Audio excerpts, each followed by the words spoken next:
చేస్తూ ఉన్నారు. ఎన్ని చట్టాలు పోలీసు వాళ్ళు తెచ్చినప్పటికీ, గవర్నమెంట్ తెచ్చినప్పటికీ, అందరూ అందుబాటులో ఉన్నప్పటికీ జరుగుతూనే ఉన్నాయి. అన్నింటినీ రూపు మాపలేము, కానీ కనీసం 90% వరకు తగ్గించి ఉన్నట్లయితే ప్రశాంతమైన వాతావరణంలో ఈ రోజున మేము ఈ ప్రశాంతమైన వాతావరణం కోసం మేము చేసే వాగ్దానాన్ని మీ ద్వారా ప్రజలకు తెలియజేసి వారి సమయం పాటించి సాధ్యాలు ఎంతవరకు రెస్పాండ్ అవుతుంది.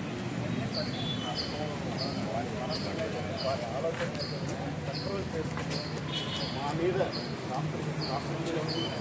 దేవుడి ప్రాంతం సజీవంగానే మాట్లాడుకోవడానికి దానికంటూ పద్ధతి ఉంటుంది.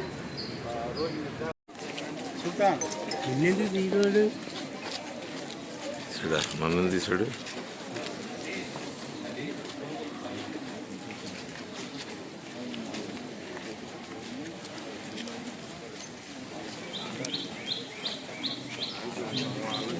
Padma, Rajahmundry gynaecological association president.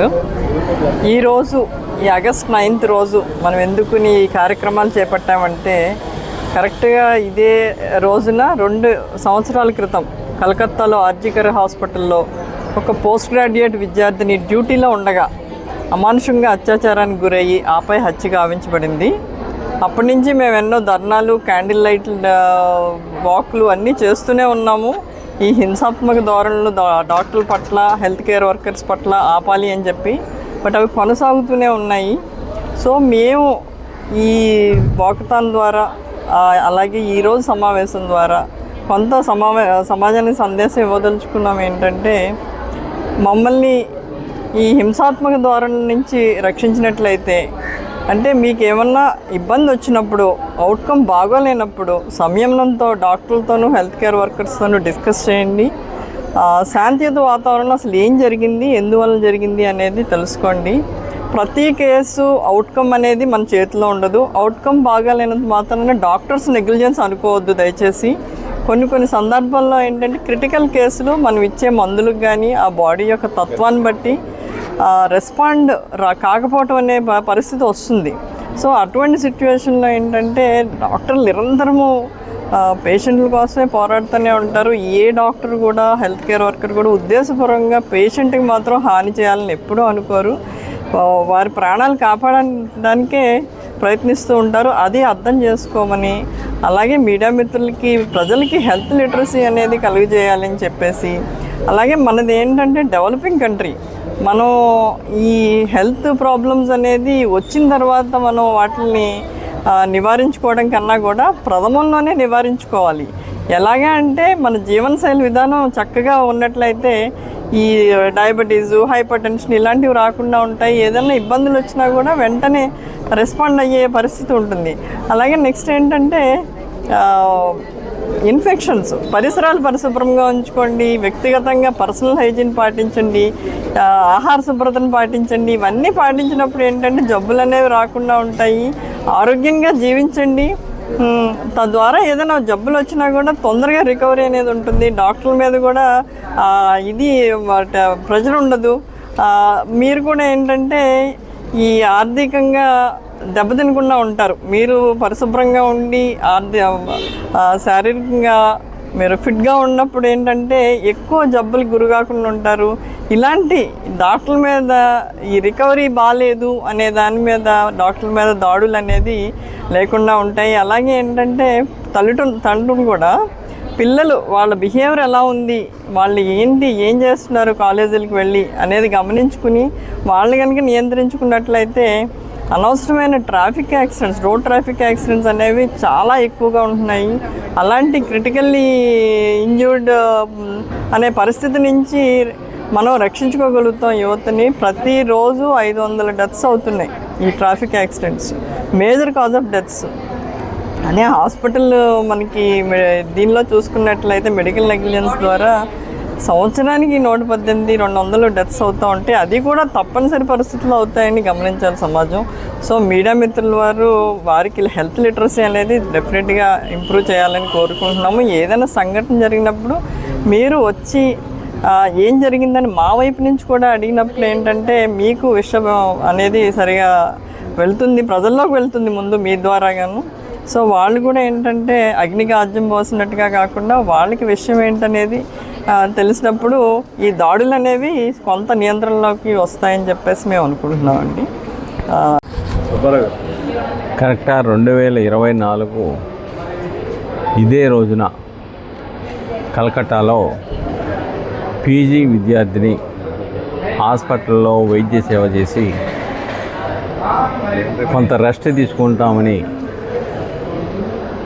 తీసుకుంటున్న సమయంలో ఆమె మీద దాడి చేసి అత్యాచారం చేసి హత్య చేశారు. ఆ సంఘటనని నీరుగార్చడానికి, దాంట్లో ఉన్నటువంటి ఆధారాలను ప్రక్కన పెట్టడానికి ప్రయత్నం చేసినప్పుడు ఈ దేశ అత్యున్నత న్యాయస్థానం జోక్యం చేసుకొని సువోమోటోగా తీసుకొని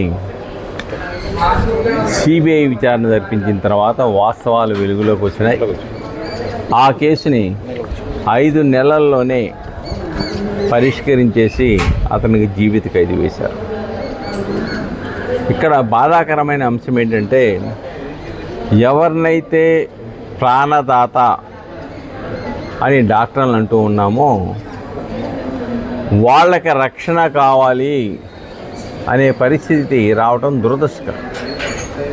ఏ డాక్టర్ కూడా పేషెంట్ని చంపాలని చూడడు.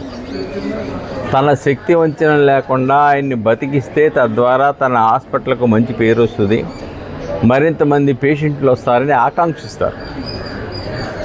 కానీ కొన్ని సందర్భాలలో వాళ్ళ చేతుల పరిధులు దాటిపోయిన సంఘటనలు కూడా జరుగుతాయి.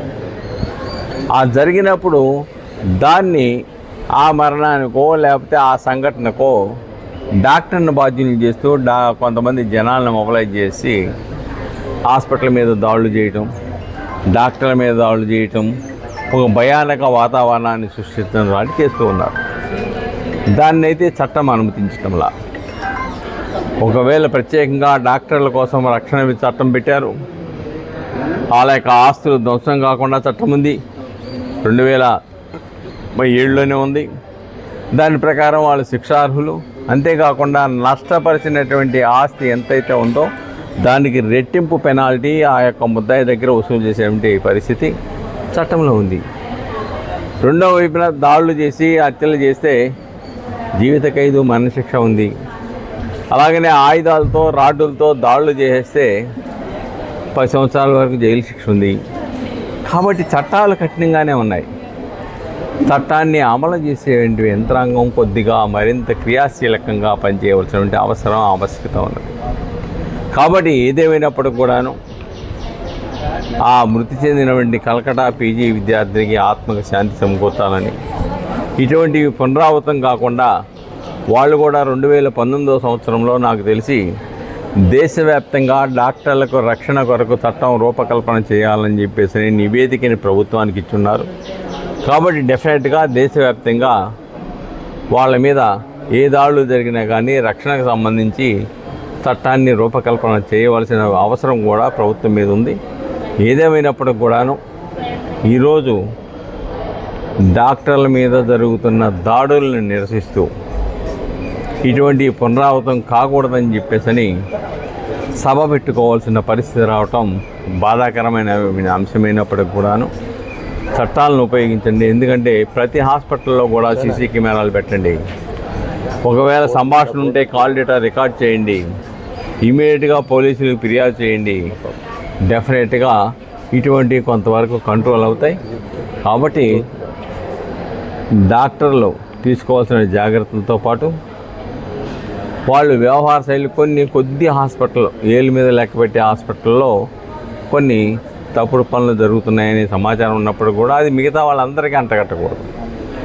అది వాళ్ళ వరకు అయితే పరిమితం తప్ప మిగతా హాస్పిటల్ అన్నింటిలో కూడా అలా చేస్తే ఏమవుతుందంటే క్రిటికల్ కండిషన్లో ఉన్న పేషెంట్ ఎవరైనా వచ్చినా, లేదంటే డెలివరీకి క్రిటికల్ బిడ్డ అడ్డం తిరిగినటువంటి కేసులు వచ్చినప్పుడు తల్లికి ప్రాణాపాయం ఉందని చెప్పేసి భావించినప్పుడు మాకెందుకు వచ్చిన గొడవలు అని చెప్పేసి ప్రయత్నం కూడా చేయరు. వదిలేస్తే అప్పుడు నష్టపోయేది ప్రజలే. కాబట్టి ప్రజలు కూడా ఆలోచించవలసిన అవసరం ఉంది. ఆలోచించి అది ఏం జరిగింది, ఎలా జరిగింది, వాళ్ళ పరిధులు దాటిపోయినాయా ఏంటని చెప్పేసి ఆలోచించాలి తప్ప ప్రతి సంఘటన డాక్టర్ నిర్లక్ష్యం వల్లనే జరిగింది అని చెప్పేసి నిర్ధారణకు రావడం సరికాదు. ప్రజలు అప్రమత్తంగా ఉండాలి, ప్రజలు జాగ్రత్తగా ఉండాలి, ఆలోచించాలి, ఆవేశానికి గురి కాకూడదు.